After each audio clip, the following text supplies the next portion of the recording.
I was diagnosed in the year 2006, so I'm a 9-year survivor at the moment. I was 58 when I was diagnosed. I'm now 67 years old. I'd had trouble swallowing on and off, and I'm one of those rare guys that goes to the doctor when he feels something is wrong. And so I went to the doctor. I went through a few diagnostic tests, the barium swallow, etc. And I went for an endoscopy eventually, not too far after I started having swallowing issues. Went for an endoscopy, and the doctor said to the nurse, "Go and get Mrs. Tunsley," and I knew that there was some bad news coming. He said, "I'm afraid you've got I believe you've got esophageal cancer," and all the other words go out of your head. You just got the word cancer bouncing around in your skull. I left Congress in 2009 to become Undersecretary of State for Arms Control and International Security, and I left in 2012. I now sit on public company boards. I'd never had acid reflux.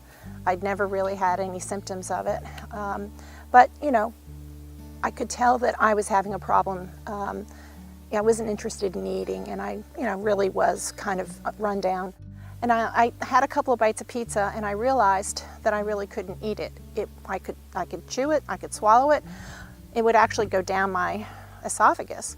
But it got to a place where I pretty much decided I had found a speed bump. And I call my doctor. He wants me to go immediately to the doctor, his office, and have his PA run blood and all that stuff. But he's very suspicious because I'm so healthy, and I don't complain, and I'm a regular physical checkup person, so he doesn't see that there's anything really wrong. But because I'm so specific, he's going to skip the steps that are there. The step basically that he skips that saved my life was to not put me on Prilosec for 12 weeks. And he sent me immediately to the gastroenterologist. I want the odds on my side, so I voted for the surgery, and it's very difficult.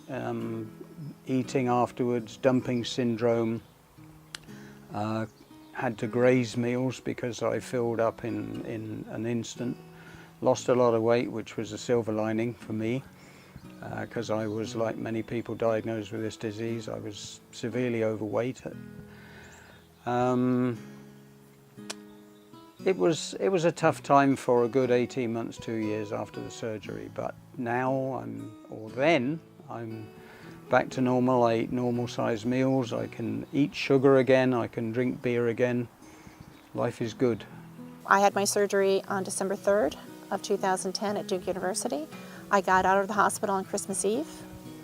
My treaty was ratified by the Senate the day before. My last bill in the House, which was the repeal of Don't Ask, Don't Tell, was passed. And I was, coming out of the hospital with a smaller esophagus and a smaller stomach and, a tough surgery, but with, the opportunity to be without cancer and hopefully stay without cancer, which is what's happened. It's been 5 years. Everybody in the family tries to be happy. So they come in front of me and say, "Oh, everything's fine, everything's fine, everything's fine." My youngest was a sophomore in high school, and when everybody else was going to track practice and everything, he was coming home and he was changing my feeding tube, and he was mashing up the painkillers, and he was shooting them in my feeding tube in the afternoon. And at night we would watch 3 hours of The Big Bang Theory because that was my safe program. And I remember sitting down and just so happy that he was near me watching The Big Bang Theory. So he would go to bed about 11 o'clock at night, and it was all, "Okay, Dad, everything's fine." And I'd say, "Okay, Owen, everything's fine." And I sleep in a recliner, and he would go upstairs, and the minute he got upstairs, I would cry. And I remember that he would sneak down, and he would come over and he would kiss me on the head, and I would pretend I was asleep, and I would feel the teardrop from his face hit me on the face, because I knew he was crying too. And that's what keeps you going. That's what keeps you trying. And that's how we all felt. And everybody tries to put a big, strong face on it. It's hard. It's just hard. A lot of people don't realize this, but esophageal cancer is the fastest growing cancer in the United States. It's growing at 600% the speed with which colon cancer is growing. I think people need to listen to their body. I think acid reflux should be dealt with swiftly. I don't think people should mask it with things like Tums. They should be taking proton pump inhibitors, things like Zantac, etc. The minute you have symptoms like that, and they tell you this on the box, if you have these symptoms and they last for more than 5 days, go see your doctor. There's a reason it says that on the box. So if you go to your doctor and you don't get a good answer from him, I would press the issue, force the issue. You need to be your own advocate. And if your doctor doesn't understand how profound the problem of esophageal cancer is in the United States, then you need to make him aware of it. As far as I'm concerned, nobody beats cancer. It always walks away with a piece of you. The good news is that with early detection, your chances of going on to live a normal, healthy life after treatment increase dramatically with esophageal cancer. So that's what we need to be. We need to be our own advocates. We need to push our doctors to start considering screening for esophageal cancer, to start taking symptoms that are vague more seriously, so that we can pick up these people in the early stages of the disease where the treatment is much more successful, where it's much more cost effective, and the results are much better.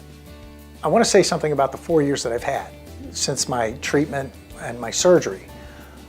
I haven't just survived, I have lived. I've done some really fun things. I've taken my kids all over the world. I've reconnected with lots of people. I've had great conversations. I've made changes to my relationships. I've surrounded myself with people who are on board with who I am. I'm living a more authentic life, and that goes back to the gift that I talked about at the beginning. Cancer gave me that gift. It gave me time to engineer my life, to live it the way I want to live it moving forward. And so we need money for research. We need to understand exactly what's happening to the American population, why this number has just gyrated into the stratosphere, why so many people at younger ages are getting it, what we can do to mitigate those issues, what we can do for early detection, what we can do for treatment and screening.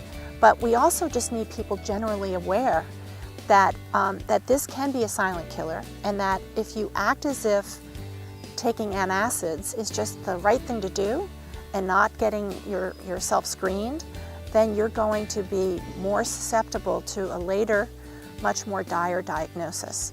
Cancer is cancer in the end. There are some things that are true of all cancers, and that is early detection brings an earlier cure. And so we've got to move the timeline on esophageal cancer way forward. We need research to do that. We need doctors that are better informed at the GP level, that are not acting like gates and guards and stopping people from going to gastroenterologists for endoscopes. There are lots of low-cost ways for doing this. Believe me, the cost of esophageal cancer is devastating. It's a human cost and it's a financial cost. And if we're smart, we're going to get ahead of that.